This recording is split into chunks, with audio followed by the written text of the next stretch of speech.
and welcome to Consulting Conversations with Kris and Katie. I'm Kris. I'm the founder of Evergreen Leadership. I'm joined by Katie, who is the founder of Elevate Online, and together we came together to create Leap to help other professionals stand up their consulting businesses swiftly, smartly, and support. So we come together and have some conversations about consulting. And today our theme is trust. And we're going to share three things, three no-nos, three things that can get in the way of you establishing trust, which is absolutely critical from the minute you start, even the beginning conversation with a potential client, all the way through the end. Mm-hmm. So I'm going to start by sharing one thing that I see people making a mistake with is that they don't really understand or they fail to follow through. And that is so critical. And so from the very beginning, that very first conversation you have, or the email introduction, or the LinkedIn post, or whatever, you're wanting to, they are vetting you, if they will. They're looking at you to say, can I trust this person is going to do what they're going to do when they say they're going to do it? And so be really careful to follow through and follow through impeccably, because you can break trust really early by doing something that really, to you is inconsequential. Like you say you're going to send the email on Wednesday, but you got busy, so it doesn't go out till Friday. In a microcosm, that's not such a big deal, but in the bigger picture of establishing a trusted relationship with the client, that is huge.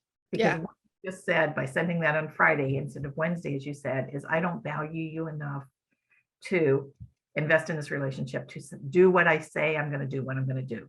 Mm-hmm. So that's the mistake I see people making. Number one, here's number two. Number two is feeling like they are hiring you for your expertise. You're good at something. You may be an expert, or at least, pretty daggone good at something. And you feel like you have to demonstrate that you're really the smartest person in the room about that topic ad nauseum. You talk about your credentials, you throw around big words, you talk about your 20-step process, you do the shock and awe with how brilliant you are. You would think that might build trust because they're saying, I really trust this person because they're so smart. What happens is you suck all the air out of the room, and people really want to know that, yes, you're competent and you are an expert, but they also know that you're going to work with them side by side to help them solve this problem that's bigger or scarier, or they don't know what to do. So in essence, what you've done is just demeaned the other person, made them feel less than, and by doing that, making them much less likely to do work with you. Yeah. I'm not saying you come in looking stupid or looking clueless. I am saying you don't have to always be puffing up your chest and talking in big words and big processes. Is meet the client where they are and demonstrate your expertise in ways that are a little more subtle.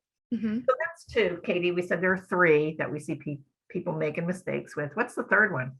Yeah. So trust buster number 3 is only acting in your own self-interest. And I have a super timely example for this. And that is we need a couple new windows and some new doors on our house because the wood's rotting out.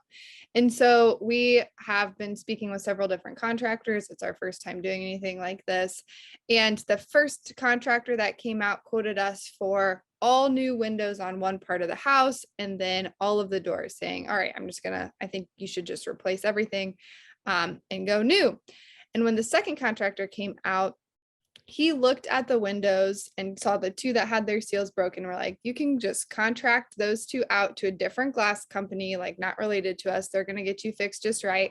And then we can work with you on the doors, but you don't need all new windows on the front. And so that act of, really he was going against his own self-interest instead of kind of like the first person, just pricing everything out and making it seem like that's really the approach that should be taken.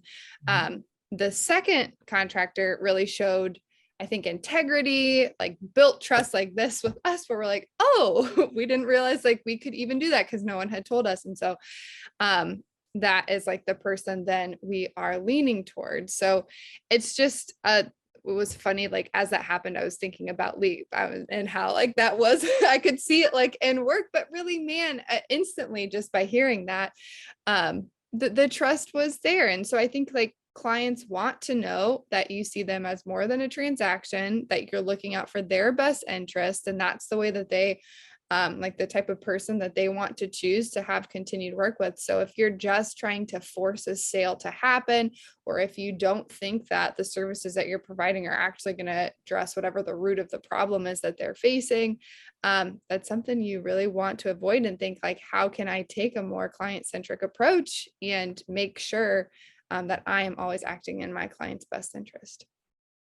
Well said. Thanks. Awesome. Well then, if you enjoyed this conversation, we have plenty more. So subscribe to our YouTube channel.